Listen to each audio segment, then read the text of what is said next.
बिस्मिल्लाहिर्रहमानिर्रहीम। रब्बी इश्रह ली सदरी वयस्सिर ली अमरी वहलुल उक़्दतम मिन लिसानी यफ़क़हू क़ौली रब्बी ज़िदनी इल्मा।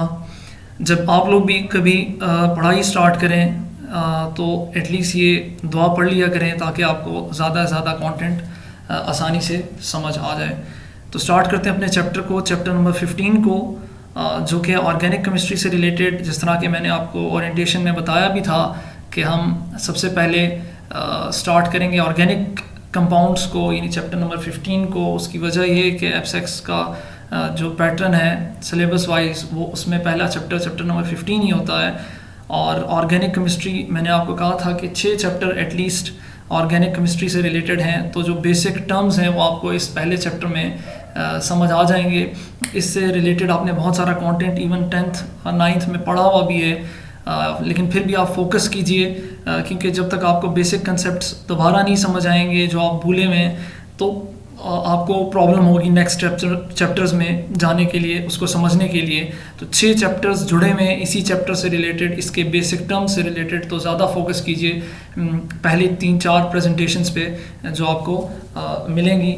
इसीलिए मैक्सिमम कोशिश कीजिए कि आप मैक्सिमम कंसेप्ट्स जो आपके पास हैं, जिस तरह आपको बताए जा रहे हैं, आप अपने साथ लिखते जाइए, नोट्स बनाते जाइए। उसके आपके अपने नोट्स होंगे, जितना आप नोट्स बनाएंगे उतना ज़्यादा आपको अच्छा समझ आएगा इस तरह, क्योंकि ये तो ऑनलाइन सेटअप है और ऑनलाइन सेटअप में आप लोग यूज़ टू नहीं है। तो जितना आप अपने साथ इसको बोर्ड की फॉर्म में यानी आप लिखते जाएंगे और अपने साथ नोट्स बनाते जाएंगे तो आपके लिए ज़्यादा फ़ायदा होगा।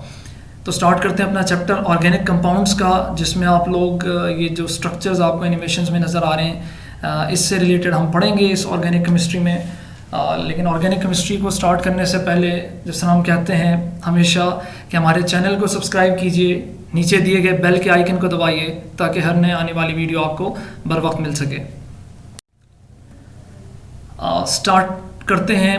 जो बेसिक कंसेप्ट है कि हमारे पास 2 classes of organic compound chemical compounds होते हैं, जिसमें एक क्लास है हमारे पास ऑर्गेनिक कंपाउंड्स की और दूसरी इनऑर्गेनिक कंपाउंड्स की। तो सबसे पहले मैं इनमें डिफरेंसेस करूंगा ताकि आपको डिफरेंसेस समझ आ जाए, फिर हम ऑर्गेनिक केमिस्ट्री की तरफ जाएंगे। तो जो सबसे पहला डिफरेंस है कि ऑर्गेनिक केमिस्ट्री आपके पास कंपाउंड्स ऑफ वेजिटेबल या एनिमल ओरिजिन, जिसको हम कहते हैं लिविंग ऑर्गेनिज्म से रिलेटेड जो केमिस्ट्री है या कंपाउंड्स हैं, इसको हम ऑर्गेनिक केमिस्ट्री में कंसिडर करते हैं। और कंपाउंड्स ऑफ मिनरल ओरिजिन जो है उसको हम कहते हैं ये इनऑर्गेनिक केमिस्ट्री या इनऑर्गेनिक कंपाउंड्स में कंसर्न होता है। इसी तरह ऑर्गेनिक केमिस्ट्री जो आपने 9th में पढ़ा था कि बेस्ड ऑन कार्बन है।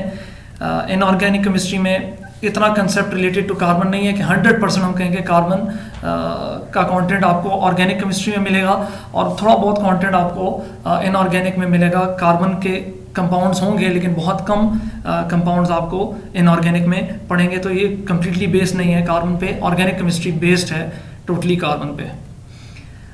कोवेलेंट बॉन्डिंग होती है ऑर्गेनिक केमिस्ट्री में 99% आप कह सकते हैं, या 99.9% यहाँ कोवेलेंट बॉन्डिंग ही होती है, क्योंकि यहाँ नॉन मेटल ज़्यादा होते हैं और नॉन मेटल आपस में कोवेलेंट बॉन्डिंग करते हैं। ऑर्गेनिक केमिस्ट्री में मिनरल्स का कंसर्न है, तो इसीलिए इसका मतलब वहाँ मेटल्स और नॉन मेटल्स की कम्बिनेशन होगी, तो यहाँ हमें आयनिक बॉन्डिंग ही मिलेगी। इसी तरह आपके पास चूँकि ज़ाहिरी बात है ऑर्गेनिक कंपाउंड अगर कोवेलेंट कंपाउंड्स हैं या कोवेलेंट बॉन्डिंग है तो ये क्या होंगे, नॉन इलेक्ट्रोलाइट होंगे। इसी तरह आपके पास इनऑर्गेनिक कंपाउंड्स जो हैं अगर वो आयनिक बॉन्डिंग है तो वो क्या होंगे, इलेक्ट्रोलाइट्स होंगे, वो कंडक्ट करते होंगे इलेक्ट्रिसिटी।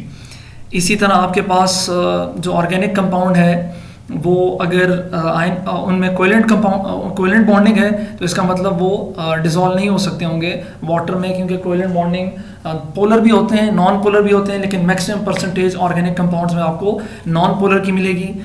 इस वजह से आपको वो डिसॉल्व होते हुए दिखाई नहीं देंगे। तो नॉन पोलर पानी में डिसॉल्व नहीं होते। आपने ऑलरेडी 9th में पढ़ा था लाइक डिसॉल्व लाइक का कंसेप्ट के पोलर को डिसॉल्व करता है और नॉन पोलर को डिसॉल्व करता है। तो अगर ये नॉन पोलर है मैक्सिमम ऑर्गेनिक कंपाउंड, तो आपको ये पानी में डिसॉल्व होते हुए दिखाई नहीं देंगे। जो कि इनऑर्गेनिक कंपाउंड है, चूँकि आयनिक कंपाउंड्स हैं तो ये मैक्सिमम डिसॉल्व होंगे वाटर में, यूजुअली डिसॉल्व होते हैं वाटर में। कुछ नहीं भी होते उनका फिर कंसर्न हम पढ़ेंगे, लेकिन मैक्सिमम हम कह रहे हैं कि मेजॉरिटी केसेस में यही होता है, चूँकि आयनिक बॉन्डिंग होती है बहुत ज़्यादा तो इसीलिए हम कहते हैं कि ये डिज़ोल्व होता है वाटर में। Generally dissolve in organic solvent such as ether, benzene. अब ये ऑर्गेनिक सॉल्वेंट है और ये नॉन पोलर सॉल्वेंट्स हैं, तो ऑर्गेनिक कंपाउंड इनमें डिज़ोल्व होते हैं, जैसे ईथर है, बेंजीन है, आपके पास क्लोरोफॉर्म है, अल्कोहल है। तो ये खुद भी ऑर्गेनिक कंपाउंड हैं, ये नॉन पोलर हैं और एज अ सॉल्वेंट के तौर पे भी एक्ट कर सकते हैं। तो इसीलिए जो ऑर्गेनिक कंपाउंड्स होंगे जिसमें कोवेलेंट बॉन्ड होंगी, नॉन पोलर होंगे, तो वो किस में डिज़ोल्व होंगे, वो इन डिफरेंट सॉल्वेंट्स में डिज़ोल्व होंगे। और वाटर के केस में हमारे पास यूनिवर्सल सॉल्वेंट्स होगा, जिस तरह हमने वाटर कहा था, तो वो इनऑर्गेनिक सॉल्वेंट में डिसॉल्व नहीं होंगे। क्यों नहीं डिसॉल्व होंगे? क्योंकि जो इनऑर्गेनिक कंपाउंड्स हैं, ऑलरेडी मैं बता चुका हूँ कि वो आयनिक बॉन्डिंग का करेक्टर रखते हैं, वो पोलर होते हैं। और जबकि ये जो सॉल्वेंट्स हैं ये हमारे पास क्या है, ये नॉन पोलर हैं, तो पोलर में नॉन पोलर डिसॉल्व नहीं होता। ये कंसेप्ट आपको इसीलिए बता रहा हूँ, ये डिफरेंसेस, क्योंकि जब तक आपको डिफरेंसेस नहीं समझ आएंगे तब तक आपको ऑर्गेनिक केमिस्ट्री क्यों स्टार्ट हुई, ऑर्गेनिक केमिस्ट्री से रिलेटेड इतना बड़ा कंसेप्ट क्यों है, तब आपको आसानी से समझ नहीं आएगा कि जब तक आप ये कंसेप्ट ना समझें। इसी तरह फिर डिफरेंसेस ही हैं वही। फिर अब अगला जो डिफरेंस है हमारे पास के लो मेल्टिंग पॉइंट और बॉइलिंग पॉइंट होते हैं, यूजुअली डिकम्पोज ऑन हीटिंग।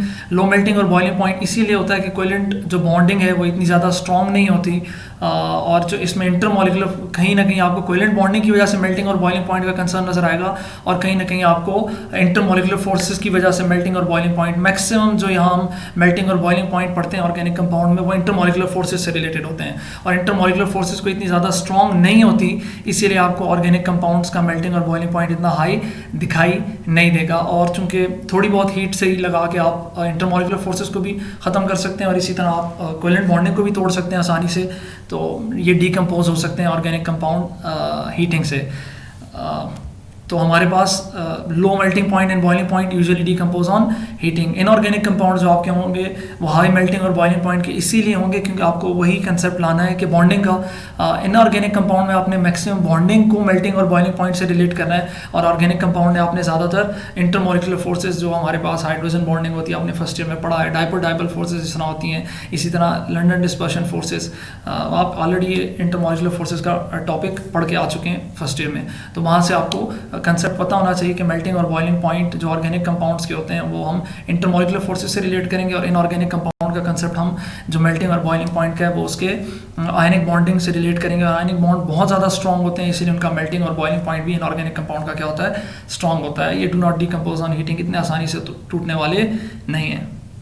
फिर हमारे पास है इनफ्लेमेबल है, कैच फायर इजीली। आपने देखा है कि ऑर्गेनिक कंपाउंड की कंबशन आसानी से हो सकती है, वो आसानी से जलते हैं जब भी आप ऑक्सीजन के प्रेजेंस में लाते हैं। वुड वगैरह ये सारे ऑर्गेनिक कंपाउंड्स हैं, प्लास्टिक्स वगैरह भी, तो ये आसानी से क्या कर सकते हैं, कैच फायर कर लेते हैं। और जबकि आपके पास जो इनऑर्गेनिक कंपाउंड है ये नॉन इन्फ्लेमेबल हैं, इतने आसानी से जलने वाले नहीं हैं, या इतनी आसानी से इन्हें आग लगने वाली नहीं है। Mainly as a source of energy आपने ये भी देखा होगा कि हम जब भी ऑर्गेनिक कंपाउंड को यूज़ करते हैं तो फ्यूल के तौर पे या सोर्स की तौर पे निकोल, पेट्रोलियम, डीजल, केरोसिन ये वगैरह हमारे पास क्या होते हैं, सोर्स ऑफ एनर्जी के तौर पे यूज़ हो रहे होते हैं। इनऑर्गेनिक कंपाउंड आपने देखा होगा मोस्टली जिंक हो गया, प्लेटिनम हो गया, निकल हो गया, कोबाल्ट हो गया, इनको हम या इनके इवन अगर कंपाउंड्स हैं डिफरेंट या मिनरल्स हैं उनको हम या किसके तौर पे यूज़ कर रहे होते हैं, एज अ कैटलिस्ट के तौर पे यूज़ कर रहे होते हैं, जैसे CO हो गया एज अ रिड्यूसिंग एजेंट के तौर पे, या डिफरेंट रिएजेंट्स के तौर पे हम इसे यूज़ करते हैं इनऑर्गेनिक कंपाउंड्स को। तो एज अ कैटलिस्ट यूज़ हो रहे होते हैं मोस्टली इनऑर्गेनिक कंपाउंड, और ऑर्गेनिक कंपाउंड मोस्टली क्या यूज़ हो रहे होते हैं, as a source of energy के तौर पे यूज़ हो रहे हैं। Mostly do not form salts, organic compound के बहुत ही कम आपके कहीं ना कहीं सॉल्ट्स मिलेंगे, मेजॉरिटी केसेस में आपको इसके सॉल्ट्स नहीं मिलेंगे। और ऑर्गेनिक कंपाउंड तो इनऑर्गेनिक कंपाउंड तो है ही सारी सॉल्ट्स की, जिसमें आपको हज़ारों बल्कि बिलियंस और मिलियंस के सॉल्ट्स मिलेंगे। जैसे आपने कुछ examples sodium carbonate, potassium carbonate, sodium chloride, potassium chloride, rubidium chloride, sodium sulphate, potassium sulphate, ये सारे जो डिफरेंट आपको magnesium sulphate, magnesium iodide, calcium fluoride, ये सब जो सॉल्ट्स हैं ये आपको सल्फेट्स, बायोसल्फेट्स, नाइट्रेट, फॉस्फेट्स, ये सब के सबसे या कार्बोनेट्स वगैरह या क्लोराइड्स, फ्लोराइड्स, ब्रोमाइड्स, हाइड्राइड्स, किसी भी मेटल के साथ मिलाते जाएँ आपको इनऑर्गेनिक कंपाउंड्स मिलते जाएंगे और वो सॉल्ट्स होंगे। यहाँ ऑर्गेनिक कंपाउंड्स जो हैं ये मोस्टली डील करता है विद ऑर्गेनिक रिएक्शंस। ज़ाहिरी बात है इसमें फर्मेंटेशन आपने बायो में पढ़ी होगी, जिन्होंने बायो पढ़ी हुई। कंबशन आपने 10th में पढ़ी थी, हाइड्रोजनेशन का रिएक्शन भी आपने 10th में पढ़ा था हाइड्रोकार्बन के चैप्टर में। तो ये आपने ऑर्गेनिक केमिस्ट्री में डीलिंग की हुई है थोड़ी बहुत, कि ऑर्गेनिक केमिस्ट्री ऑर्गेनिक रिएक्शंस के साथ डील करेगा। और इनऑर्गेनिक केमिस्ट्री जो है वो जिस तरह क्रिस्टलाइजेशन का नाम आपने सुना होगा, न्यूट्रलाइजेशन तो एटलीस्ट आपने सुना हुआ है 10th में भी, जिसमें सॉल्ट की फॉर्मेशन होती है। रिडॉक्स रिएक्शन आपने अभी जो लास्ट चैप्टर था इलेक्ट्रोलाइट वाला, उसमें आपने रिडॉक्स रिएक्शन बैलेंस भी किए।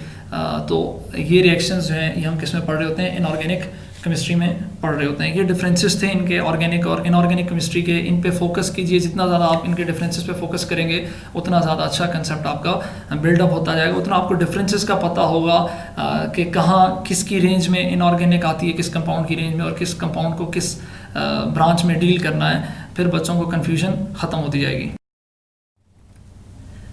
अब हम स्टार्ट करेंगे जो डिफिनेशंस हैं कि चूँकि चैप्टर ही ऑर्गेनिक केमिस्ट्री से रिलेटेड है, तो अब इनऑर्गेनिक हम नहीं डिस्कस करेंगे, हम सीधा डिफिनेशंस पे आएंगे। तो मैंने डिफरेंट डिफिनेशंस बनाई हुई हैं जो हिस्ट्री में चली आ रही थी, और एक सीक्वेंस में हम चलते जाएंगे कि किस तरह ऑर्गेनिक केमिस्ट्री को डिफ़ाइन किया गया और किस तरह मॉडिफाई किया गया इसके डिफिनेशन को वक्त के साथ साथ।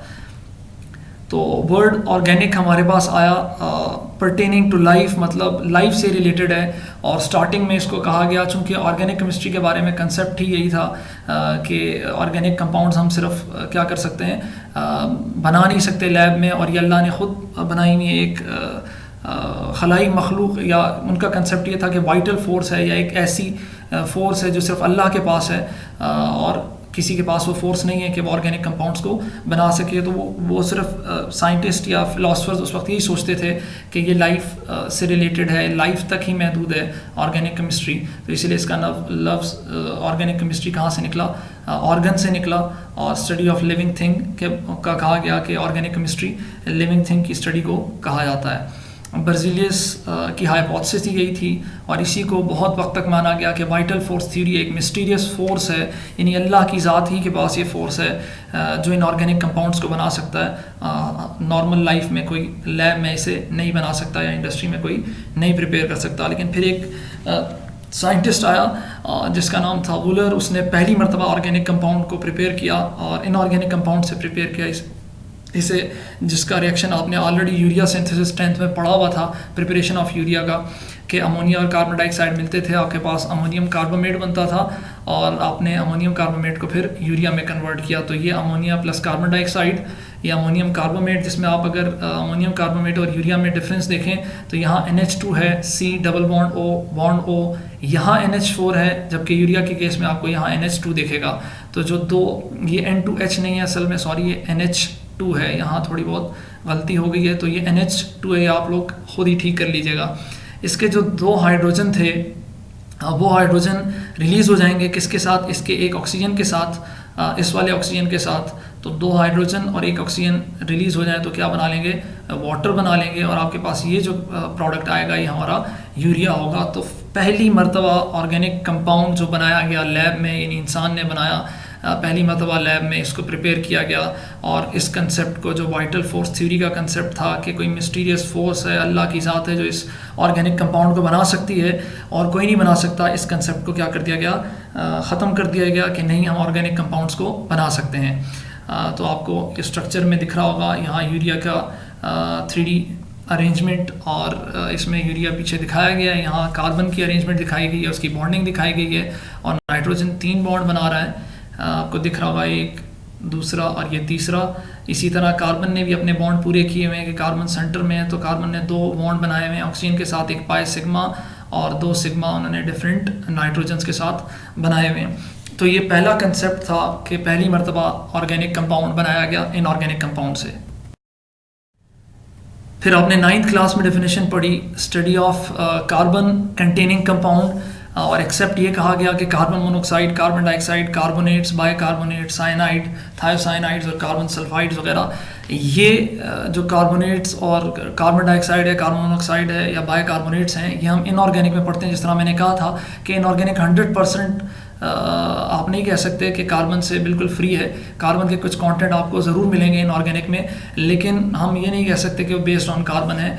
थोड़ा बहुत कंटेंट आपको कार्बन का, यानी सॉल्ट्स का मिलेगा, और कुछ गैसेस का मिलेगा, तो उसको हम इनऑर्गेनिक में पढ़ते हैं। और ऑर्गेनिक में हमारे पास मैक्सिमम उन्होंने कहा 9th में आपको कि कार्बन कंटेनिंग कंपाउंड है, लेकिन ये डेफिनेशन भी अभी आगे जाके आप देखेंगे कि चेंज हो जाएगी। सिर्फ कार्बन कंटेनिंग कंपाउंड नहीं बल्कि एग्जैक्ट डेफिनेशन होनी चाहिए, मॉडर्न डेफिनेशन, जिसमें हम ऑर्गेनिक केमिस्ट्री को सही तरीके से डिफाइन कर सकें। तो आपको ये कार्बन की एनिमेशन दिख रही होगी, जिसमें कार्बन के इलेक्ट्रॉन्स, प्रोटॉन्स दिख रहे हैं आपको और न्यूट्रॉन्स दिख रहे हैं। फिर ये बेंजीन का स्ट्रक्चर है, जिसको हम इस केमिस्ट्री में बहुत ज़्यादा पढ़ेंगे और इससे रिलेटेड डिस्कशन करेंगे। इसी तरह आपको डायमंड दिख रहा है, तो डायमंड को हम जो एलोट्रॉप्स वगैरह हैं उसको भी हम ऑर्गेनिक केमिस्ट्री में नहीं पढ़ते, यानी आपने बकी बॉल, ग्रेफाइट और डायमंड पढ़े हैं।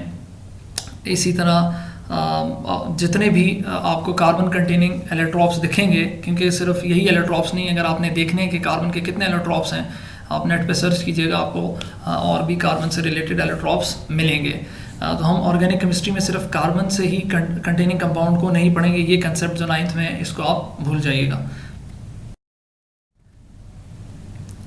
अब जो थोड़ी बहुत अच्छी डेफिनेशन है जिसको हम कह सकते हैं कि study of structure, properties and reactions of compounds containing carbon in covalent bonding, कि जिसमें आप उन कंपाउंड्स की जिसमें कार्बन मौजूद हो उसके आप स्ट्रक्चर पढ़ें, प्रॉपर्टीज़ पढ़ें और रिएक्शंस पढ़ें, इसको हम क्या कहते हैं, ऑर्गेनिक केमिस्ट्री कहते हैं। अब स्टडी ऑफ स्ट्रक्चर में आप क्या पढ़ेंगे, तो आप स्टडी ऑफ स्ट्रक्चर में पढ़ेंगे केमिकल रिएक्शंस को, केमिकल कंपोजिशन को और फार्मूला को। स्टडी ऑफ स्ट्रक्चर में आप क्या पढ़ेंगे, केमिकल कंपोजिशन और फार्मूला को पढ़ेंगे, यानी क्या क्या उस कंपाउंड के अंदर कौन कौन से एलिमेंट हैं और किस तरह का फार्मूला है, कौन सा फंक्शनल ग्रुप अटैच है, ये चीज़ें आपको आगे समझ आती जाएंगी।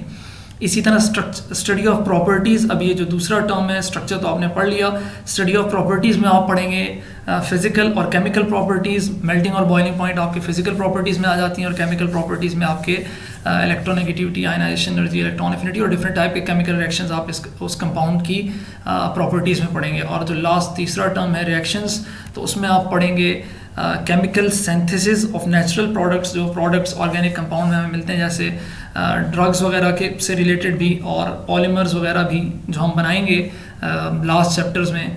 इसी तरह study of individual organic molecules in the laboratory and theoretical study. तो रिएक्शन में आप क्या पढ़ेंगे, केमिकल सिंथेसिस जो डिफरेंट कंपाउंड्स की हो रही है, जो नेचुरल प्रोडक्ट्स की हो रही है, इसी तरह ड्रग्स वगैरह और पॉलीमर्स जो आपको डिफरेंट मिलेंगे, जिस तरह प्लास्टिक्स वगैरह होते हैं या पॉलीथीन वगैरह, बैग्स वगैरह जो आपको दिख रहे होते हैं, ये सारे इनसे रिलेटेड आप स्टडी ऑफ रिएक्शंस में पढ़ते हैं। तो अगर हम देखें कि ऑर्गेनिक केमिस्ट्री इस डेफिनेशन के मुताबिक क्या है कि स्ट्रक्चर, प्रॉपर्टीज़ और रिएक्शन से रिलेटेड उन कंपाउंड्स के जिसमें कार्बन है, और फिर स्ट्रक्चर में आपको केमिकल कंपोजिशन और फार्मूला दिखेगा, प्रॉपर्टीज़ में आपको फिजिकल एंड केमिकल प्रॉपर्टीज़ दिखेंगी और रिएक्शंस में आपको केमिकल सिंथेसिस डिफरेंट कंपाउंड्स की दिखेंगी।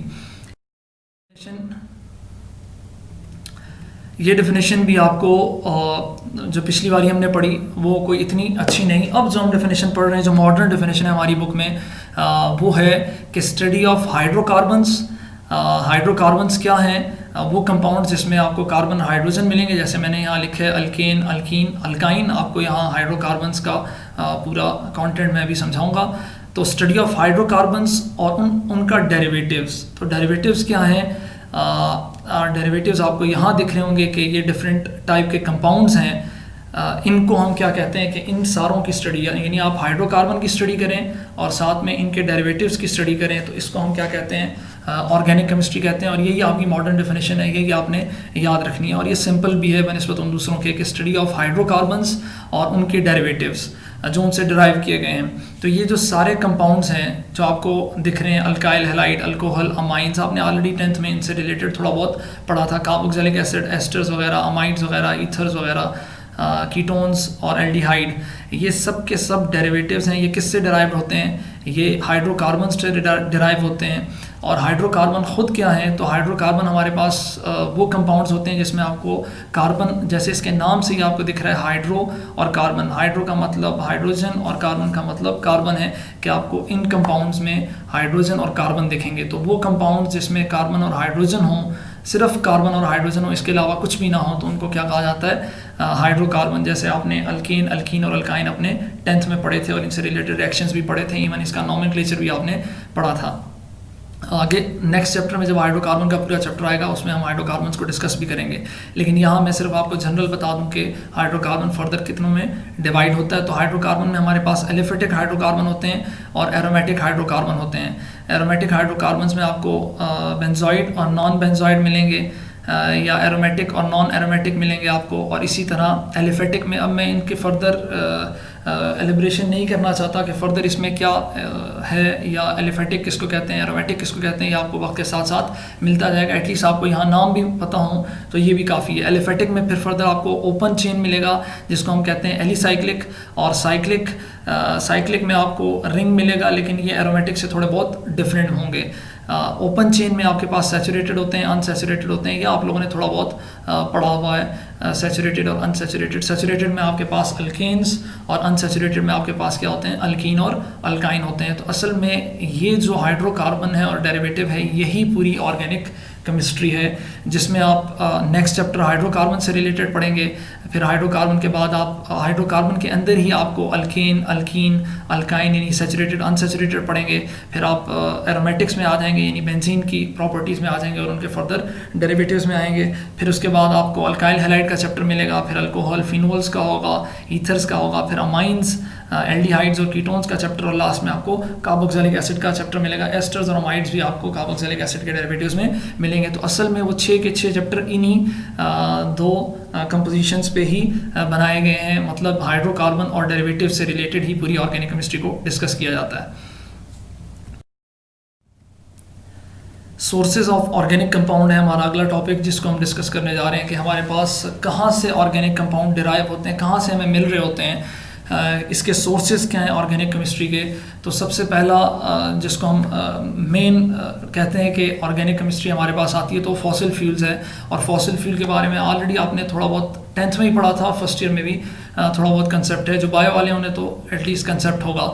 फॉसिल फ्यूल्स क्या होते हैं कि dead remains of living organisms, यानी जब ऑर्गेनिजम्स मर जाते हैं और सालों साल सदियां लग जाती हैं और वो ज़मीन में धंस जाते हैं, उन पे प्रेशर और टेम्परेचर बिल्डअप होता जाता है, तो वो माइक्रो ऑर्गेनिजम्स और बायोकेमिकल रिएक्शंस के साथ और जनरल केमिकल रिएक्शंस के साथ with respect to high temperature और प्रेशर हमें वो क्या कर रहा होता है, वो लिविंग ऑर्गेनिजम्स को यानी प्लांट्स और एनिमल्स को कन्वर्ट कर देता है फॉसिल फ्यूल्स में। और फॉसिल फ्यूल्स में फिर हमारे पास कंपोनेंट आता है एक कोल, जो हमारे पास सॉलिड फॉसिल फ्यूल है। इसी तरह पेट्रोलियम, जिसको हम क्रूड ऑयल भी कहते हैं, और उसमें हमारे पास लिक्विड फॉसिल फ्यूल है। लेकिन आपने पेट्रोलियम को पेट्रोल से कंफ्यूज नहीं करना। पेट्रोलियम में हज़ारों कंपोनेंट्स होते हैं, पेट्रोल एक कंपोनेंट है, मतलब एक फ्रैक्शन है पेट्रोलियम का। तो यहाँ कन्फ्यूजन नहीं करनी, इससे रिलेटेड अभी हम डिस्कशन करेंगे भी। तो पेट्रोलियम लिक्विड फॉसिल फ्यूल है। इसी तरह नेचुरल गैस है और आपके पास गैशियस फॉसिल फ्यूल है। तो आपको ये 3 डिफरेंट टाइप के सॉलिड, लिक्विड और गैशियस फॉसिल फ्यूल्स मिले। और इसी से रिलेटेड अब हम स्टडी स्टार्ट करेंगे, कोल, पेट्रोलियम और नेचुरल गैस को डिस्कस करेंगे। प्लांट और एनिमल से भी आपको ऑर्गेनिक कंपाउंड डायरेक्टली मिल सकते हैं कि वो डिके ना हो, मरे ना हो, और डायरेक्टली आप उनसे आइसोलेट करें। ऑर्गेनिक कंपाउंड जैसे कार्बोहाइड्रेट्स, लिपिड्स, फैट्स वगैरह होते हैं, तो ये भी हम मुख्तलिफ आइसोलेशन प्रोसेस होते हैं, मेथड्स होते हैं। चूँकि आपके कंसर्न नहीं है उनके आइसोलेशन मेथड्स के साथ, इसीलिए मैंने डिस्कस नहीं किया हुआ। लेकिन इन टेक्निक्स को, यानी कार्बोहाइड्रेट्स, लिपिड्स और फैट्स को हम क्या करते हैं, इन कंपोनेंट्स को आइसोलेट किया जा सकता है डायरेक्टली लिविंग ऑर्गेनिज्म से। तो ये भी ऑर्गेनिक कंपाउंड का सोर्स हो सकते हैं, प्लांट्स और एनिमल्स। और कुछ ऑर्गेनिक कंपाउंड सिंथेटिकली प्रिपेयर भी किए जाते हैं लैब्स में, प्लास्टिक्स वगैरह, पॉलीमर्स वगैरह, तो उनको भी हम कंसिडर करेंगे। लेकिन ये हमारे पास नेचुरल सोर्सेज हैं, कोल, पेट्रोलियम, नेचुरल गैस, और इनको आप डायरेक्टली बना भी नहीं सकते लैब में। ना आपको कोल को बना सकते हैं क्योंकि मिलियंस और बिलियन ईयर्स चाहिए। इसी तरह स्लो प्रोसेस है, इसी तरह टेम्परेचर और प्रेशर चाहिए, और इतना हम बैठ नहीं सकते आसानी से कि हम लैब में बैठे रहें और आसानी वेट करते रहें कि हम कोल, पेट्रोल और नेचुरल गैस बनाएंगे, क्योंकि सदियों का प्रोसेस है। तो हम ऐसे प्रोसेस पे अपना टाइम ज़ाया नहीं कर सकते। इसीलिए इस कोल और पेट्रोल का वक्त के साथ साथ जो प्राइस बढ़ती जा रही है, या वक्त के साथ साथ इसका कहा जाता है कि ख़त्म होते जा रहे हैं, तो इसका यूज़ कम करना चाहिए, वरना ये एक वक्त के बाद क्या हो जाएंगे, एग्जॉस्ट हो जाएंगे। इसीलिए इनको एग्जॉस्टेबल सोर्सेज भी कहा जाता है। तो हम कहेंगे कि एटलीस्ट इसका यूज़ कम हो। और दूसरा इनकी प्रॉब्लम भी ये है कि जितना ये कोल, पेट्रोलियम और नेचुरल गैस यूज़ होता जाता है, उतना ग्रीन हाउस इफेक्ट और उतना ही ज़्यादा पॉल्यूशन वगैरह भी बढ़ता जाता है। फिर हमारे पास है कोल के आपको माइंस दिख रहे हैं। इसी तरह कोल में एनिमेशन में आपको दिख रहा होगा कि किस तरह इस इंस्ट्रूमेंट को यूज़ करके डिगिंग की जा रही है और किस तरह ये कोल माइंस बनाए जा रहे हैं। हमारा टॉपिक कोल माइंस से अब रिलेटेड है कि अब पहला फॉसिल फ्यूल हम डिस्कस करेंगे। गेम में तो आपको दिख रहा होगा कि शायद ये कोई आसान गेम है, लेकिन जिस तरह ये माइनर्स जाते हैं और कोल माइंस में और डिगिंग करते हैं, हज़ारों लोग साल में मर भी जाते हैं इससे। बहुत मुश्किल प्रोसेस है इसका। आपको यहाँ दिख रहा होगा ये कोल की किस तरह कोल बनता जाता है कि ये प्लांट्स वगैरह वक्त के साथ साथ डिके होते जाते हैं। तो पहला जो कोल का पहली कंपोजिशन होती है या पहला स्टेज होता है जिसको हम कहते हैं पीट। फिर उसके बाद हमारे पास होता है सेडिमेंट्स उस पर यानी रॉक्स बैठते जाते हैं, प्रेशर बिल्डअप होता जाता है with respect to time, pressure और हीट आते जाते हैं और इस तरह आपके पास सेडिमेंट्री रॉक्स आप अगर देखें कि पहले एक रॉक बना, फिर उसके बाद रॉक्स की कंपोजिशन बढ़ती गई, तो इसकी वजह से इससे प्रेशर और हीट बढ़ता जाएगा और आखिर में आपको कोल एक्सपोज होता दिखाई देगा। जो पीट इसने लिखा है ये पहला स्टेज है जब आपको ऑर्गेनिक कंपाउंड यानी लिविंग ऑर्गेनिज्म आपको क्या करेंगे कन्वर्ट यानी प्लांट्स को कन्वर्ट कर देंगे किसमें, पहले स्टार्टिंग इम्प्योर कोल में। यानी अभी ये प्योर कोल नहीं होगा, यहाँ मॉइस्चर भी ज़्यादा होगा और यहाँ आपके पास कोल इतना प्योर फॉर्म में नहीं होगा, मतलब इसमें कार्बन की कंपोजिशन भी कम होगी। अब हम इसी से रिलेटेड पढ़ेंगे कि कोल में किस तरह की फर्दर कंपोजिशन है और किस तरह स्टेजेस में कन्वर्ट होता जाता है कोल। कोल के बारे में कि it is a combustible black और ब्राउनिश ब्लैक, आपको इनके एटलीस्ट ये कलर्स याद हों। और सेडिमेंट्री रॉक है, आपको ये पता हो कि सॉलिड कंपोनेंट है कोल। इसी तरह मैंने लिखा है कार्बोनिफेरियस एज कि ये कार्बन बेरिंग असल में 60 ईयर्स हैं, 299 से 359 मिलियन ईयर्स अगो जो प्लांट्स वगैरह ज़मीन में धंस गए थे और जिन पे माइक्रो ऑर्गेनिजम्स ने एक्ट किया, जिन पे प्रेशर टेम्परेचर बिल्डअप होता गया, वो कन्वर्ट होके जो कोल बना है आज तक हम उसे यूज़ कर रहे हैं। तो इसीलिए इसको कहा जाता है कार्बोनिफेरियस एज कोल। यही वो पॉइंट है हमारा कि कोल इतना आसानी से बनता नहीं है, बहुत ज़्यादा टाइम लेता है कोल बनने में। तो हम 299 या 359 मिलियन ईयर्स अगो वाले कोल को यूज़ कर रहे हैं। तो जितना हम यूज़ करते जा रहे हैं उतना हमारे लिए प्रॉब्लम बढ़ती भी जा रही है कि एटलीस्ट एक वक्त आ जाएगा कि कोल ख़त्म हो जाएगा, फिर प्रॉब्लम बढ़ती जाएगी। तो कार्बोनिफेरियस एज का मतलब ये 299 से 359 मिलियन ईयर्स अगो है, क्योंकि उस टाइम में टेन्योर में जो प्लांट्स डिके हुए थे आज वो हमें अवेलेबल है in the form of a coal. Mostly contain carbon. इसमें अब कोल की कंपोजिशन है कि कार्बन होता है, साथ में हाइड्रोजन, सल्फर, नाइट्रोजन, ऑक्सीजन होते हैं। ये चीफली बहुत कम होंगे लेकिन कार्बन का कंटेंट इसमें ज़्यादा होता है। कार्बनाइजेशन असल में कोल का बनना जो है, क्योंकि जो स्लो प्रोसेस है कि माइक्रो ऑर्गेनिज्म और हाई टेम्परेचर और प्रेशर जो इस पर लग रहा होता है और उससे कोल बन रहा होता है, इस वाले प्रोसेस को हम क्या कहते हैं असल में कार्बनाइजेशन या क्वालिफिकेशन कहते हैं या पायरोलिसिस कहते हैं, क्योंकि इसमें डिके होता है प्लांट्स वगैरह का और वो टूटते जाते हैं और वो किस में कन्वर्ट होते जाते हैं कोल में। और कोल के फर्दर जो कंपोजिशन होगी जब हम उसे तोड़ेंगे कोल को, क्योंकि कोल भी फर्दर टूटता है कंपोनेंट्स में, तो उन कंपोनेंट्स के तोड़ने के प्रोसेस को हम कहते हैं पायरोलिसिस भी। It is a non renewable energy source. जिस तरह मैं कह रहा था कि इसको आप रिन्यू नहीं कर सकते, एक बार यूज़ हो गया तो ख़त्म हो गया, फिर उसके बाद प्रॉब्लम है, तो it takes million of years to form.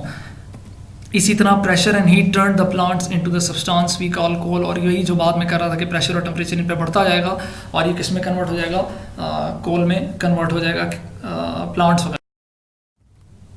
Sources of organic compound में यानी जो हमारे पास कन्वर्जन, जिस तरह मैं आपको कह रहा था कि वुड होगा स्टार्टिंग में और फिर उस पर बैक्टीरियल और केमिकल रिएक्शंस होंगे, बायोकेमिकल रिएक्शंस चल रहे होंगे और केमिकल रिएक्शंस चल रहे होंगे। वो किस में कन्वर्ट कर देगा, वुड को सबसे पहला पीट में कन्वर्ट कर देगा। यहाँ तक माइक्रो ऑर्गेनिज्म यानी बैक्टीरिया वगैरह तो एक्ट कर सकते हैं, लेकिन फिर पीट के बाद जो नेक्स्ट स्टेज है जिसमें कोल ने कन्वर्ट होना है वो लिग्नाइट है। अब ये हाई टेम्परेचर से होगा।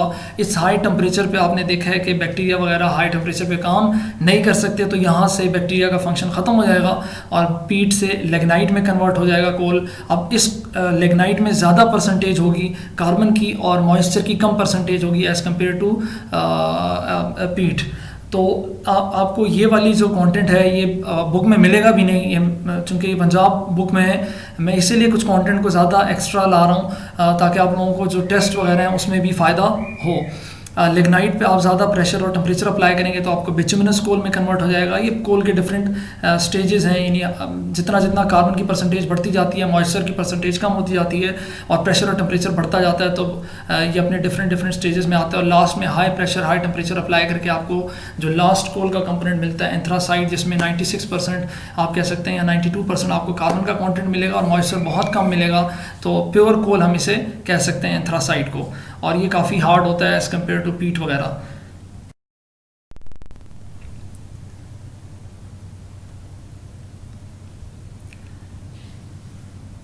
जिस तरह आपको अब 4 स्टेजेस ऑफ कोल हैं जिनको हम डिस्कस कर रहे थे कि आप पीट आपके पास पहले आएगा जब प्लांट्स और एल्गी डेड हो जाएंगे, बरी कर दिया जाएगा उनको, और चूंकि ऑलरेडी उन पे लेयर्स की लेयर्स आती जाएंगी वक्त के साथ साथ, क्योंकि डिज़ास्टर्स वगैरह आते जाते हैं और इसी तरह वक्त के साथ चेंजेस आती जाती हैं। ऑक्सीजन वहाँ नहीं मिलेगा ज़मीन में, उनके अंदर ज़मीन के अंदर उन्हें ऑक्सीजन का कंटेंट नहीं मिलेगा, एनारोबिक बैक्टीरिया होंगे तो वो उसको प्लांट और एल्गीज को कन्वर्ट कर देंगे एनारोबिक बैक्टीरिया में। इसी तरह लिग्नाइट है आपके पास जो दूसरा स्टेज है, उसमें आपको फर्दर डीपली बरीड कर दिया जाएगा प्लांट्स वगैरह को, और यानी पीट को, और वाटर स्क्वीज आउट होता जाएगा, इससे प्रेशर बढ़ता जाएगा तो पीट किस में कन्वर्ट हो चुका होगा, लिग्नाइट में। इसी तरह बिचुमिनस वगैरह के कंटिन्यूस प्रेशर आप देते जाएं और बहुत ज़्यादा हीट होता जाए, यानी टेम्परेचर बढ़ता जाए, तो आपको बिचुमिनस मिलेगा। फिर उसके बाद फर्दर यानी जब लोएस्ट वाटर कंटेंट हो जाए, हाईएस्ट प्रेशर हो जाए और हाईएस्ट टेम्परेचर हो जाए, तो लास्ट में आपको क्या मिलेगा,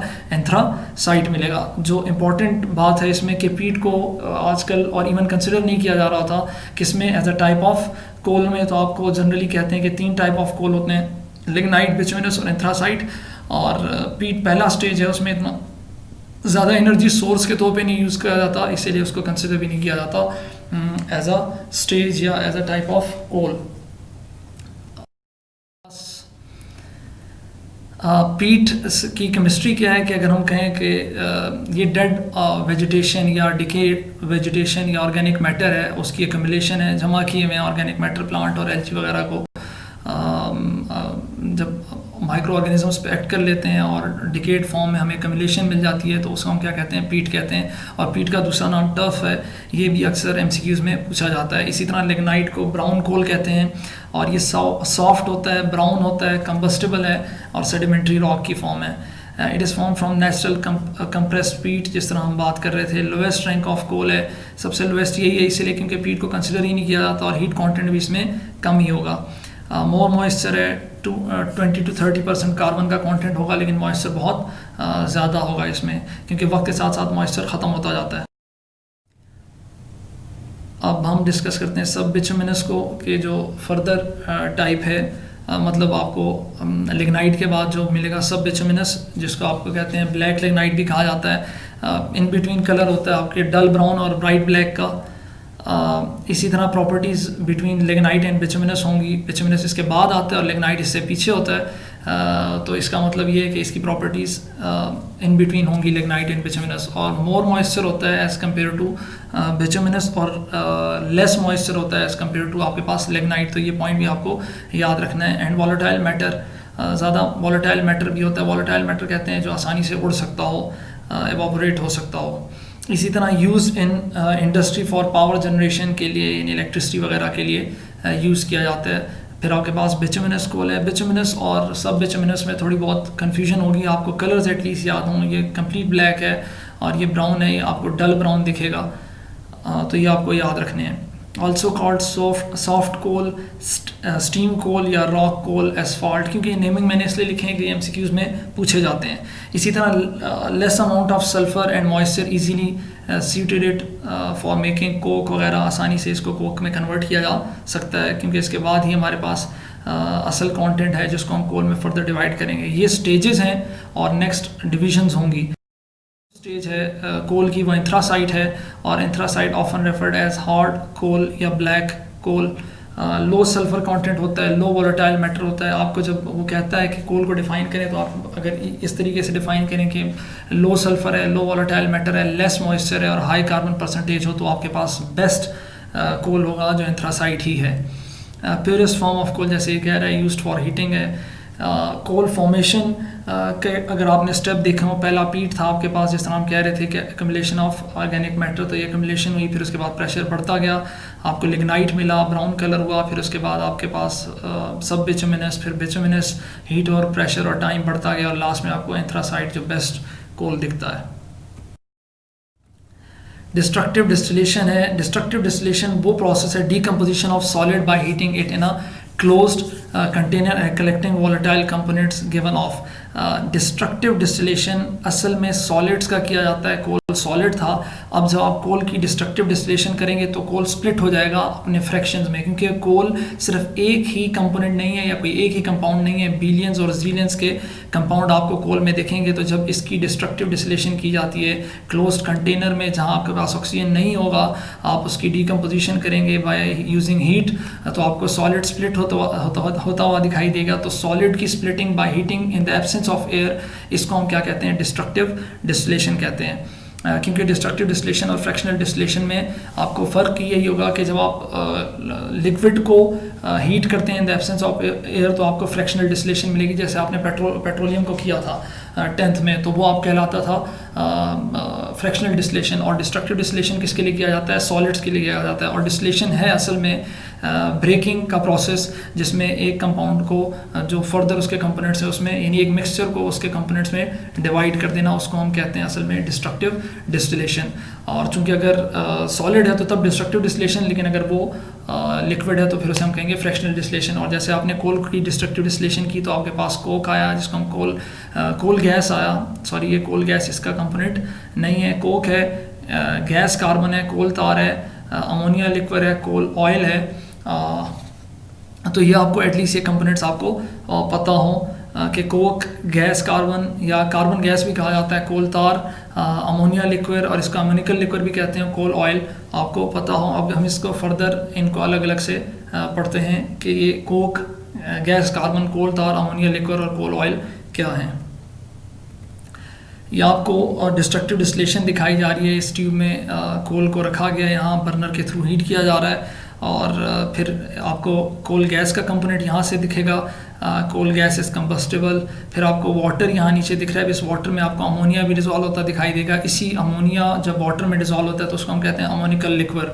और फिर लास्ट में आपको जो मेन कंपोनेंट मिलेगा सॉलिड वाला कंपोनेंट, वो कोल तार कहलाता है। तो यहाँ आपको डिस्ट्रक्टिव डिस्टिलेशन की चार्ट भी दिखाया गया है कि कोल में आपको वॉलेटाइल कंपोनेंट मिलेंगे और सॉलिड रेजिड्यू मिलेगा।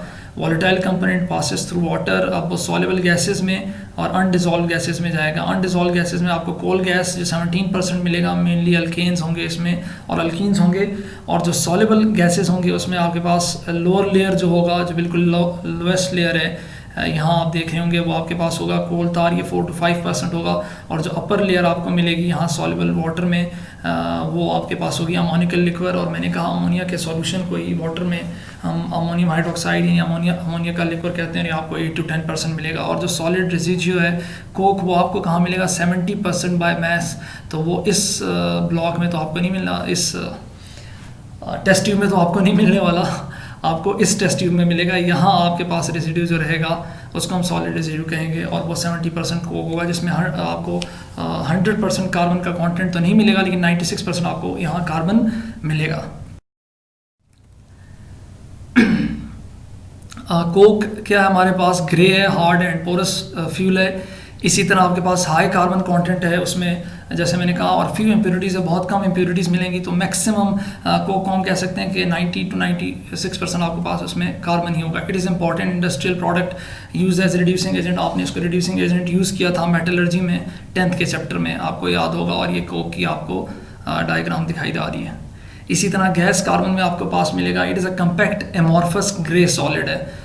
एमॉर्फस याद रखिएगा कि ये एमॉर्फस है और ग्रे सॉलिड है, कलर याद रहना चाहिए। Deposited on the walls of, जिस कंटेनर में आप इसको कलेक्ट कर रहे हैं, ये उसके वॉल्स पे क्या हो रहा होता है, डिपॉजिट हुआ होता है जिसने इसको होल्ड किया होता है। फिर आपके पास आएगा अमोनिकल लिक्विड, और अमोनिकल लिक्विड में जैसे मैंने कहा था कि ये अमोनिया और वाटर का सॉल्यूशन है या अमोनियम हाइड्रोक्साइड का सॉल्यूशन है। और इस तरह आपको अमोनिया की सॉल्यूशन दिखाया जा रहा है इस ग्लास में। कोल गैस है, जिसको टाउन गैस भी कहते हैं। It is a flammable gas, जलने वाला है। इट कंटेन्स हाइड्रोजन मीथेन, अब इसकी कंपोजिशन बताई जा रही है कि कोल गैस में आपके पास मीथेन होगा, ईथेन होगा, हाइड्रोजन होगा, कार्बन डाइऑक्साइड और नाइट्रोजन का कंपोनेंट होगा।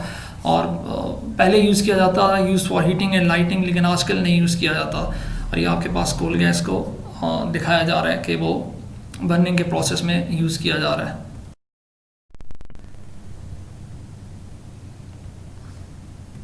आपके पास अगला कंपोनेंट है कोल तार, जिसको हम कहते हैं कि ये थिक डार्क लिक्विड है। आपको ये याद रखना पड़ेगा कि कोल तार कंपोनेंट लिक्विड कंपोनेंट है, कोक सॉलिड कंपोनेंट है कोल का, और मोर देन 200 ऑर्गेनिक कंपाउंड इससे आइसोलेट किए जाते हैं कोल तार से। ये पॉइंट बहुत ज़्यादा इंपॉर्टेंट है कोल तार से रिलेटेड के उन ऑर्गेनिक कंपाउंड्स को फिर फर्दर यूज़ किया जाता है और बिलियंस और जीलियंस के ऑर्गेनिक कंपाउंड इससे बनाए जा सकते हैं। फ्रैक्शनल डिस्टिलेशन, अब यहाँ लफ्ज़ आपको दिख रहा होगा, इससे पहले हमने डिस्ट्रक्टिव डिस्टिलेशन पढ़ा जब मैं कोल पढ़ा रहा था, क्योंकि कोल का कंपोनेंट सॉलिड था तब मैं डिस्ट्रक्टिव डिस्टिलेशन यूज़ कर रहा था। अब कोल तार है तो अब यानी ये डार्क लिक्विड है, तो अब मैं क्या यूज़ कर सकता हूँ, फ्रैक्शनल डिस्टिलेशन, कि मैं इससे फर्दर ये ऑर्गेनिक कंपाउंड्स जो 200 ऑर्गेनिक कंपाउंड है वो आइसोलेट कर सकूँ। तो separation of liquids on the basis of their boiling point is called fractional distillation. जिस तरह आपने ये 10th में पढ़ा भी था पेट्रोलियम के केस में, क्योंकि वो लिक्विड कंपोनेंट था तो आप उसकी फ्रैक्शनल डिस्टिलेशन करते थे।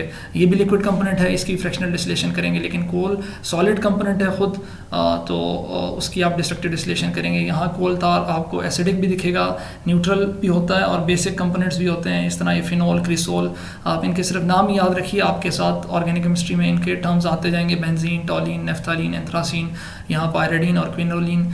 ये जो कंपोनेंट हैं कि बेसिक, न्यूट्रल और एसिडिक, आपको एटलीस्ट इसका पता हो।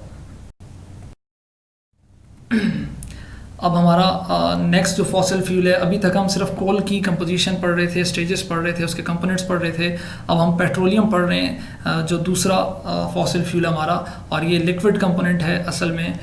कोल सॉलिड फॉसिल फ्यूल था और पेट्रोलियम हमारे पास क्या है, लिक्विड फॉसिल फ्यूल है। और ये जो आपको एनिमेशंस में दिख रहा है कि पेट्रोलियम हमें कहाँ से मिल रहा होता है, तो समंदरों में हमें इस तरह के इंफ्रास्ट्रक्चर्स बनाने पड़ते हैं, इंस्ट्रूमेंट्स बनाने पड़ते हैं जो यहाँ आपको दिख रहे हैं। और फिर यहाँ आपको पूरा प्रोसेस दिखाया जा रहा है कि किस तरह इसकी समंदर के नीचे से आपको पेट्रोल को निकाला जाता है। सॉरी, मैंने अगर इससे पहले कहीं कोल का लफ्ज़ यहाँ यूज़ किया हो तो कोल नहीं, हमें पेट्रोल निकालना है, पेट्रोलियम के कंपोनेंट्स निकालने हैं, ना कि कोल अब कंपोनेंट्स निकालने हैं। ये आपको एटलीस्ट पता हो कि मैं पेट्रोलियम की बात अब कर रहा हूँ, कोल का टॉपिक ख़त्म हो चुका है, यानी दूसरा फॉसिल फ्यूल की डिस्कशन हो रही है जो हमें समुद्रों में मिलेंगे। और ये इंस्ट्रूमेंट्स हैं जिसको यूज़ किया जा रहा होता है। इसी तरह यहाँ प्लांट्स लगाए गए हैं और फिर इसको फिर ट्रांसपोर्ट करने का भी प्रोसेस दिखाया जा रहा है। स्टार्ट करते हैं पेट्रोलियम को। पेट्रोलियम को रॉक ऑयल भी कहते हैं, और इसको रॉक ऑयल इसलिए कहते हैं कि पेट्रा का लफ्ज़, पेट्रोलियम का लफ्ज़ पेट्रा और ओलियम से निकला। आपने 10th में भी पढ़ा था, Petra means rock, oleum means oil.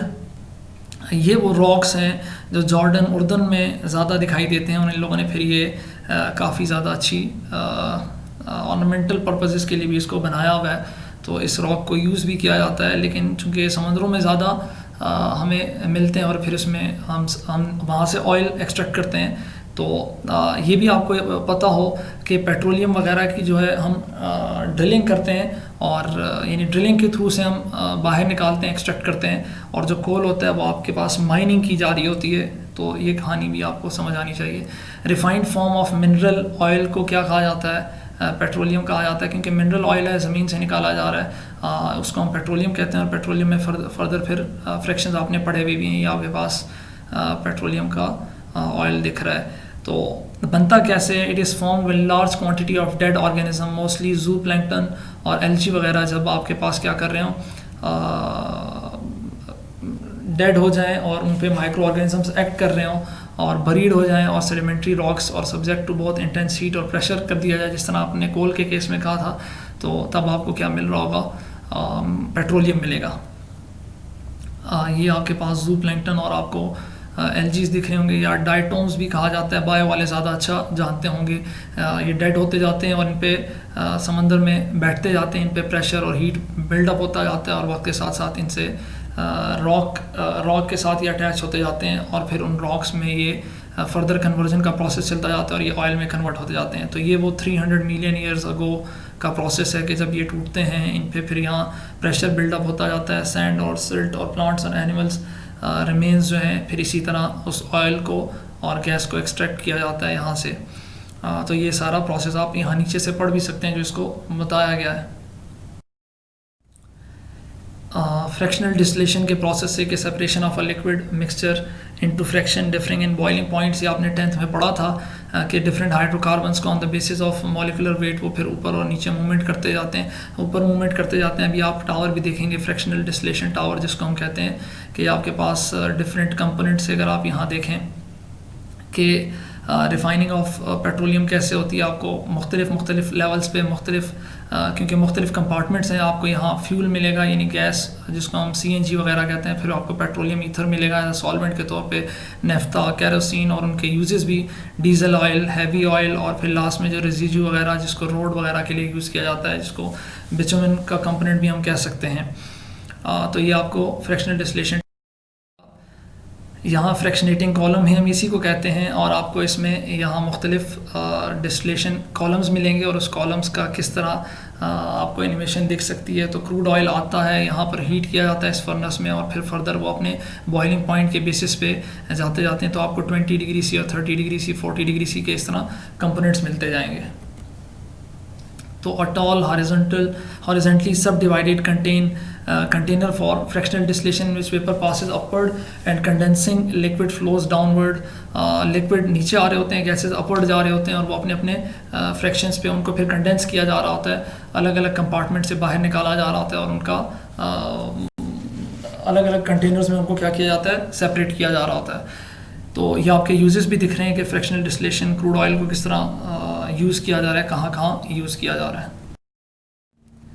तीसरा फॉसिल फ्यूल जो आपके पास आएगा वो आपके पास है नेचुरल गैस, और जो आपको दिख रहा है, और इसी तरह नेचुरल गैस आपको ऑयल्स के साथ ही दिखेगा, मतलब क्रूड ऑयल के साथ, या आपको पेट्रोलियम के साथ ही दिखेगा, लेकिन पेट्रोलियम से यानी लिक्विड से ये ऊपर मौजूद होता है, जहाँ पर आप इसको एक्सट्रैक्ट कर रहे होते हैं या जहाँ से आप इसकी डिगिंग कर रहे होते हैं ऑयल की।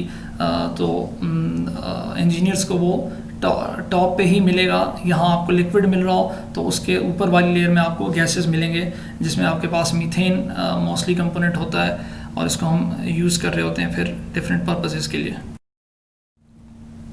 तो नेचुरल गैस हमारे पास फॉसिल गैस भी कहा जाता है और जनरली गैस भी कहा जाता है। It is a naturally occurring hydrocarbon gaseous mixture है हमारे पास। इसमें जो मेन कंपोजिशन है वो CH4 ही, यानी जिसको हम मीथेन कह रहे होते हैं या कंप्रेस्ड नेचुरल गैस कह रहे होते हैं। तो इसीलिए आप पेट्रोलियम में भी कभी कभी कहते हैं कि CNG वगैरह, लेकिन गैस आपको अलग ही मिलती है, इसीलिए उसने आपको और ये हम कहते हैं कि गैशियस फॉसिल फ्यूल है हमारे पास।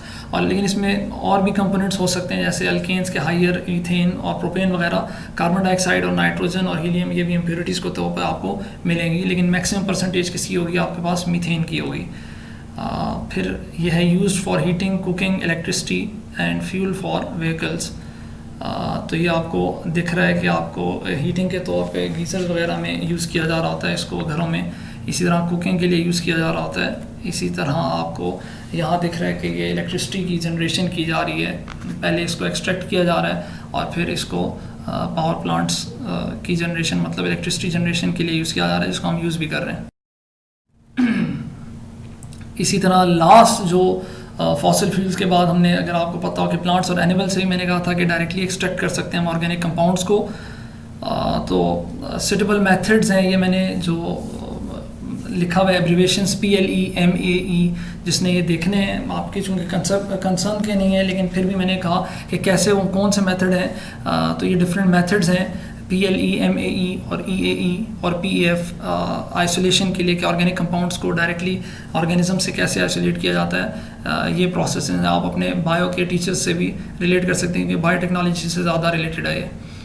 एग्जाम्पल कौन से हैं जो हमारे पास प्लांट्स और एनिमल्स से हम एक्सट्रैक्ट कर सकते हैं, तो कार्बोहाइड्रेट्स, प्रोटीन्स, फैट्स और oils, alkaloids, hormones, vitamins, perfumes और फ्लेवर्स वगैरह या रेजन्स वगैरह हम एक्सट्रैक्ट कर सकते हैं। और एक प्रोसेस जो हमारे पास फर्मेंटेशन है कि production of organic compound by the action of micro organism के ऑर्गेनिक कंपाउंड की प्रोडक्शन माइक्रो ऑर्गेनिजम्स के थ्रू, माइक्रो ऑर्गेनिजम्स को यूज़ किया जाता है और ऑर्गेनिक कंपाउंड को प्रिपेयर किया जाता है। उसमें एग्जांपल अल्कोहल्स वगैरह का आपने पढ़ा होगा 10th में भी। और बायोऑलोने फर्मेंटेशन का प्रोसेस के माइक्रो ऑर्गेनिजम्स को यूज़ किया जाता है और एक कंपाउंड को दूसरे कंपाउंड में कन्वर्ट कर दिया जाता है और प्रिपेयर किया जाता है। जैसे अल्कोहल को प्रिपेयर किया जाता है बाय मोलेसिस, इसी तरह डिफरेंट एसिड्स को, विटामिन को, एंटीबायोटिक्स को और विनेगर एक्सेट्रा को, सिरके वगैरह को प्रिपेयर किया जाता है by the process of fermentation. Last जो टॉपिक, असल में ये टॉपिक इतना ज़्यादा कोई पार्शियल एंड टोटल सिंथेसिस आपकी बुक में डिस्कस नहीं है, सिर्फ मैं इसकी डेफिनेशन ही बताऊंगा और इनमें जो डिफरेंस है एक वो बता देंगे। तो आपके पास है पार्शियल सिंथेसिस में आपके पास जैसे टर्म इसके वर्डिंग में ही है कि पार्शियल हाफ सिंथेसिस वो प्रोसेस जिसमें आपने कोई ऑर्गेनिक कंपाउंड एनिमल से एक्सट्रैक्ट किया होगा और उस ऑर्गेनिक कंपाउंड से आप फिर फर्दर कोई ऑर्गेनिक कंपाउंड बनाएंगे। मतलब जो स्टार्टिंग मटेरियल था वो आपने किसी नेचुरल लिविंग ऑर्गेनिज्म से या लिविंग सोर्स से एक्सट्रैक्ट किया था और उसके बाद फिर आपने या नेचुरल सोर्स से एक्सट्रैक्ट किया था आपने, और उसके बाद आपने उसको स्टार्टिंग मटेरियल कंसिडर किया और उससे फिर फर्दर कोई ऑर्गेनिक कंपाउंड बनाया। तो इसको हम क्या कहते हैं? पार्शियल सिंथेसिस कहते हैं। जैसे a process in which compound isolated from natural source are used as a starting material to produce other organic molecules is called partial synthesis. जैसे कोल तार आपने एक्सट्रैक्ट किया था किससे? कोल से। कोल तार कंपोनेंट था कोल का, तो ये एक्सट्रैक्ट किया हुआ, और कोल नेचुरल सोर्स है, ये आपको पता होना चाहिए, पेट्रोलियम नेचुरल सोर्स है। तो कोल तार आपके पास नेचुरल सोर्स है, इससे आप फिर फर्दर डिफरेंट जो टॉलिन वगैरह या जाइलिन्स वगैरह बना रहे थे, कंपोनेंट्स बना रहे थे हम बाय डिस्ट्रक्टिव डिस्टिलेशन। तो वो जो डिफरेंट कंपाउंड इस कोल तार से बनेंगे ये अब पार्शियल सिंथेसिस है, क्योंकि कोल तार आपने नेचुरल सोर्स से निकाला और इससे फर्दर जो कंपाउंड बनाए वो पूरा जो प्रोसेस था इसको हम क्या कहते हैं? Partial synthesis. के हाफ सिंथेसिस हुई, आपने जो स्टार्टिंग मटेरियल रखा वो कहीं नेचुरल सोर्स से लाए थे। लेकिन टोटल सिंथेसिस में इसका ऐसा नहीं होगा। वो process in which an organic molecule is synthesized from small and cheap readily available molecules is called total synthesis. में आपको पूरी के पूरे जो स्टार्टिंग मटेरियल है वो किसी नेचुरल सोर्स से नहीं रखना पड़ेगा, बल्कि जो आपको नॉर्मली अवेलेबल सब्सटेंस है उससे आप कोई दूसरा ऑर्गेनिक कंपाउंड बना लो। जैसे आपको मीथेन से कार्बोक्सिलिक एसिड आप बना रहे हैं, जैसे आप बनाएंगे आगे चैप्टर्स में आपको समझ आ जाएगी ऑक्सीडेशन करते हुए। तो ये जो प्रोसेस है इसको हम कहते हैं टोटल सिंथेसिस। टोटल सिंथेसिस को इतना ज़्यादा अच्छा इफेक्टिव नहीं है, क्योंकि इसमें बहुत ज़्यादा काम करना पड़ता है, बहुत सारे स्टेप यूज़ करने पड़ते हैं। पार्शियल सिंथेसिस में ऑलरेडी आपके पास अवेलेबल होता है और आपने क्या करना पड़ता है? एक नया कंपाउंड बनाना पड़ता है। तो ये आपका टॉपिक था आज से रिलेटेड, यानी ऑर्गेनिक केमिस्ट्री का जो पहला इंट्रोडक्शन था जिसमें आपने सोर्सेस पढ़े। मैं यही कहूँगा कि जितना आप लोग इस प्रेजेंटेशन को फोकस करेंगे, जितने टर्म्स हैं यहाँ रिलेट किए गए हैं, बार बार देखिए कि आपको बेसिक कंसेप्ट एटलीस्ट समझ आए। काफ़ी कंप्रहेंसिव मैंने पढ़ाया, कोशिश की कि जितना कंसेप्ट हो डिफरेंट बोर्ड्स में और इस बुक में जितना कंसेप्ट हो पूरा कर सकूँ। हमारे साथ जुड़िए रहिए, सब्सक्राइब कीजिए हमारे चैनल को। जितना आप ज़्यादा शेयर करेंगे, लाइक करेंगे, उतना ज़्यादा हम मोटिवेट रहेंगे और उतना ज़्यादा इफेक्टिव काम हम कर सकेंगे। और इंशाल्लाह इसके बाद हम मैं रैंडम वीडियोस का, जिस तरह मैंने कहा था और जिस तरह मैंने पीरियोडिक टेबल का कहा था, ऑलरेडी पीरियोडिक टेबल की प्रेजेंटेशन बनी हुई है, वो भी अपलोड हो जाएगी। और अपने दोस्तों के साथ शेयर कीजिए। अपना ख्याल रखिए, अपने घर वालों का ख्याल रखिए। बहुत शुक्रिया। अल्लाह हाफिज़।